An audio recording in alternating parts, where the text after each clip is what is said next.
మహాదేవుడును మన రక్షకుడు అయిన యేసుక్రీస్తు ప్రభుల వారి శ్రేష్టమైన అతి ఘనమైన నామంలో ఉదయకాల మన్నా అనే చక్కని కార్యక్రమాన్ని చూస్తున్న మీ అందరికీ నిండు హృదయంతో వందనాలండి. దేవుని యొక్క మహాకృప మీకు తోడుగా ఉండునుగాక. ఎలా ఉన్నారు? దేవుని కృపలో మీరు మీ కుటుంబాలు క్షేమమే కదా? సంతోషంగా ఉండండి. నమ్మదగిన దేవుడు మీకు తోడుగా ఉన్నాడు.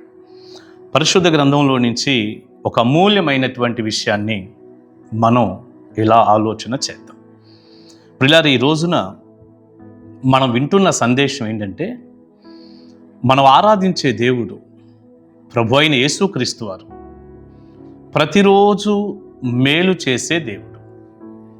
అవునండి, ఆయన ప్రతిరోజు కూడా మేలు చేస్తాడు. అవును, ఆయన ప్రతిరోజు మేలు చేసే మంచి దేవుడు. పరిశుద్ధ గ్రంథంలో మనం ఆదికాండ గ్రంథం మొదటి అధ్యాయాన్ని గనక మనం చదివితే, మీరు కూడా తరువాత జాగ్రత్తగా చదువుకోండి. దేవుడు 6 దినాలు ఈ సృష్టి అంతటినీ చేశాడని మనం ఇక్కడ చూస్తాం కదా. ఒక్కొక్క రోజు ఒక్కొక్క కార్యం ఇలా ఇలా ఇలా ఇలా దేవుడు చేస్తూ వెళ్ళాడు. ప్రియులారా, ప్రతిరోజు కూడా దేవుడు చేసినటువంటి ఆ పనులను మీరు చూడండి, దేవుడు చేసినటువంటి ఆ కార్యాలను మీరు చూడండి, అంటే ఆ సృష్టి క్రమాన్ని మీరు చూడండి. ప్రతిరోజు ఆయన మేలు చేశాడు. అంటే గొప్ప గొప్ప కార్యాలు, ప్రతిరోజు కూడా గొప్ప కార్యాలు చేసుకుంటూ వెళ్ళాడు.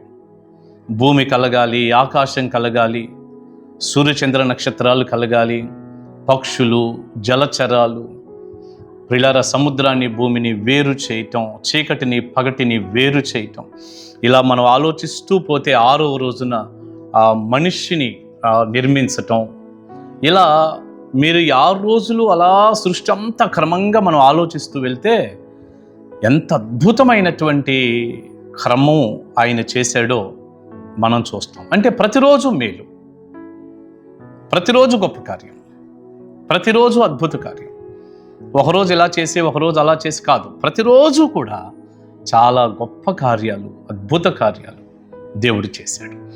ఇందులో నుంచి దైవజనుడిగా నేను నేర్చుకున్నది మీకు అందిస్తున్నాను. మనం ఆరాధించే దేవుడు ప్రతిరోజు కూడా మేలు చేసే దేవుడు. ఎప్పుడో చేస్తాడు, అప్పుడప్పుడు చేస్తాడు కాదు, కానీ ప్రతిరోజు ఆయన మేలు చేస్తాడు. అందుకే ఈ ఆదికాండ గ్రంథంలోనే మొదటి అధ్యాయం 31వ వచనాన్ని చదివినప్పుడు చూడండి, ఇలా రాస్తుంది: దేవుడు తాను చేయున్నది యావత్తును చూచినప్పుడు అది చాలా మంచిదిగా నుండెను. అస్తమయమును ఉదయమును కలుగగా 6వ దినమాయెను. చాలా మంచిదిగా అంటే గొప్ప కార్యాలు, మేలుకరమైన కార్యాలు చేసుకుంటా వచ్చాడు ఆయన.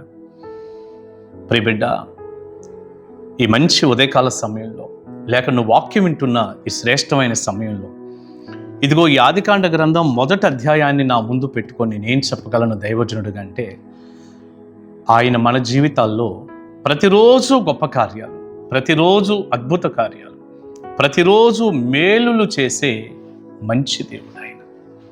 నీ జీవితంలో ఒకవేళ మేలు లేదండి, నాకు ఆశీర్వాదం లేదు, నేనంతా నష్టపోతున్నాను, నేనంతా ఇబ్బంది పడుతున్నాను, మేలులేమీ జరగట్లేదు, కీడులే నాకు సంభవిస్తున్నాయి, ఇలాంటి ఆలోచన ఒకవేళ నీకు ఉన్నట్లయితే, ప్రియబిడ్డ, ఈ ఉదయకాల సమయం దేవుని వాక్యం ద్వారా ఒక అన్నగా, ఒక దైవజనుడిగా నేనేం చెప్పగలనంటే, ధైర్యంగా ఉండు, నీ కన్నీరు తుడుచుకో, దేవుడు నీకు మేలు చేయబోతున్నాడు. Praise the lord. మేలు చేస్తాడు ఆయన, సహాయం చేస్తాడు, నీ కన్నీటిని నాట్యంగా మారుస్తాడు. యేసయ్య కీడు చేసే దేవుడు కాదండి. కీడు చేసి మనం బాధపడి మనం ఇంకేదో అయిపోతా ఉంటే ఆనందించే దేవుడు కాదు, మేలు చేసే దేవుడు. ఆ మేలు కూడా ప్రతిరోజు చేస్తాడు. 6 రోజులు ఎన్ని గొప్ప కార్యాలు దేవుడు చేసింది యావత్తూ చాలా మంచిది. చాలాసార్లు కొంతమందిని మనం గమనిస్తే ఏ రోజు మంచిది అనుకునే వారిని కూడా చూస్తాం. అసలు రోజు మంచిది ఏంటి?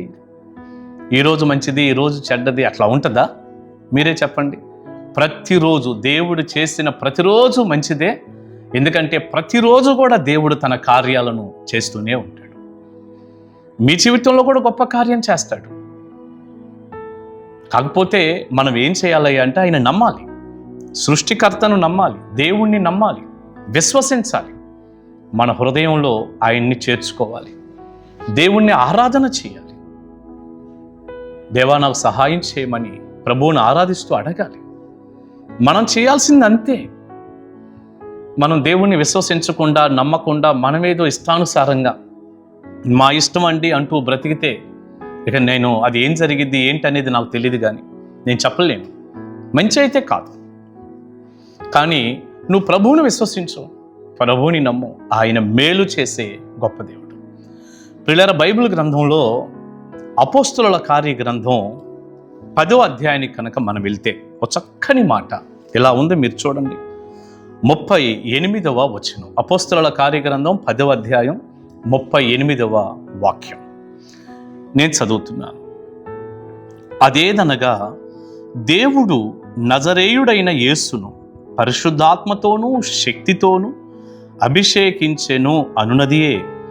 దేవుడు ఆయనకు తోడై ఉండెను గనుక ఆయన మేలు చేయుచు,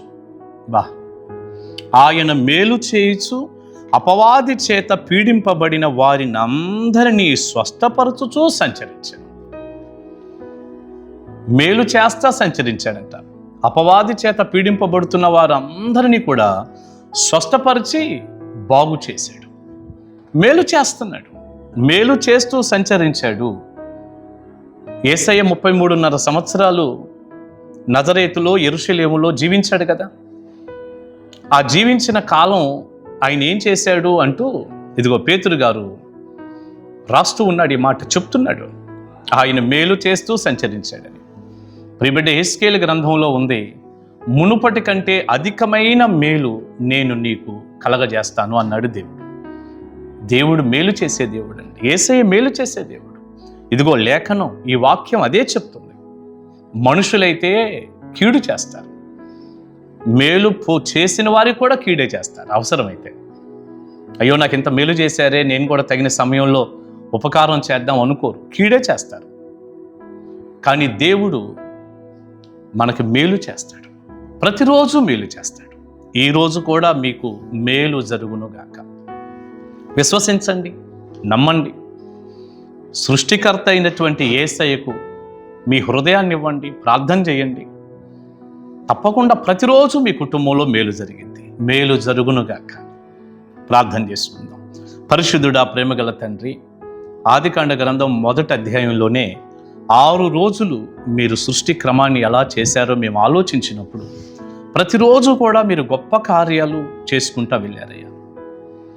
ప్రతిరోజు నువ్వు మేలు చేసే దేవుడు అని, మంచి కార్యాలు చేసే దేవుడు అని, ఉపకారం చేసే దేవుడు అని, మేలు చేస్తూ సంచరించారు మీరు శరీరధారిగా ఉన్నప్పుడని, మునుపటి కంటే అధికమైన మేలు మీరు చేస్తారని ఈ రోజున మీ మాటలు మేము ఇలా ధ్యానించటానికి, మీ స్వరాన్ని వినటానికి మీరు కృప చూపినందుకు వందనాలు.